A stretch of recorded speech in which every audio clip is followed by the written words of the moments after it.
अमरावतीच्या जिल्हास्तरीय रुग्णालयातील दुर्दैवी अग्निकांड प्रकरणात माजी मंत्री आणि काँग्रेसचे ज्येष्ठ नेते डॉक्टर सुनील देशमुख यांनी प्रशासनाचे धिंडवडे काढत अत्यंत धक्कादायक आणि गंभीर आरोप केले आहेत। सध्याचे प्रशासन कोणाच्याही धाकात राहिलेलं नाही, त्यामुळे सर्वसामान्यांनी न्यायासाठी कोणाकडे पाहायचं असा सवाल त्यांनी उपस्थित केलाय। रुग्णालयातील स्प्रिंकलर आणि स्मोक डिटेक्टरवर बसवण्यात आलेले प्लास्टिकचे कव्हर काढलेच नव्हते, त्यामुळे अलार्म वाजला नाही आणि स्प्रिंकलरने पाणी फवारलं नाही। तसेच सिन्नर कंपनीचे जे व्हेंटिलेटर रुग्णालयात बसवले होते ते निव्वळ डुप्लिकेट आणि चायना मोड होते असा आरोप करत खरेदीत वरच्या स्तरावर प्रचंड टक्केवारी खाली गेल्याचा घणाघात डॉक्टर सुनील देशमुख यांनी केलाय। गोष्ट आहे म्हणजे तीन एकदम छोटे जीव मृत्युमुखी पडले। तर याच्यापूर्वी 23 मध्ये असं झालं होतं, काही दिवसापूर्वी गोंदियामध्ये असं झालं होतं। पण ही प्रशासन इतकी मठ्ठ होऊन गेलेली आहे, कोणाच्या धाकात राहिलेली नाही, कोणी कोणाचं ऐकत नाही। मी जसं त्या दिवशी प्रेस कॉन्फरन्स सांगितलं, कोणी कोणाच्या धाकात नाही।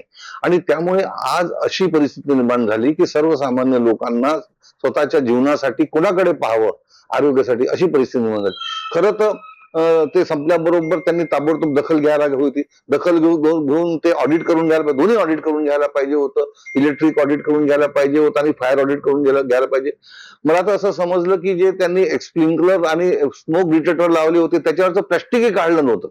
त्याच्यामुळे काय झालं की जरी स्मोक धूर झाला तरी त्या प्लास्टिक न काढल्यामुळे तो स्मोक डिटेक्टरने ते कॅप्चरच केलं नाही, त्याच्यामुळे अलार्म वाजला नाही। अलार्म वाजला नाही म्हणून स्प्रिंकलरने पाणी फवारलं गेलं नाही। म्हणजे केवढी अनागोंदी कारभार हा चाललेला आहे। आणि मला तर आता अशी माहिती होती की शिन्नर कंपनीचं जे व्हेंटिलेटर होतं ते डुप्लिकेट होतं। म्हणजे आणि हे कोण बोलताय, डीन म्हणून राहिले। अमरावती मेडिकल कॉलेजचे कोणी डीन आहेत, त्यांनी कालच असं स्टेटमेंट दिलं की हे चायना मेड होते म्हणून। म्हणजे किती मोठी टक्केवारी त्या ठिकाणी वरती खाल्ल्या गेली असेल आणि किती सब स्टँडर्ड इन्स्ट्रुमेंट आतमध्ये यांनी पाठवले असेल पूर्ण महाराष्ट्रात। कारण की त्याचं कॉम्प्रेसर असतं, छोटं असतं व्हेंटिलेटर, ते फुटल्यानंतर एवढा मोठा स्फोट होत नाही। त्याच्यामुळे या सगळ्या गोष्टी जर पाहिल्या की वेळेवर ऑडिट करायचं नाही, फायर ऑडिट करायचं नाही, इलेक्ट्रिक ऑडिट करायचं नाही, मॉक ड्रिल करायची नाही।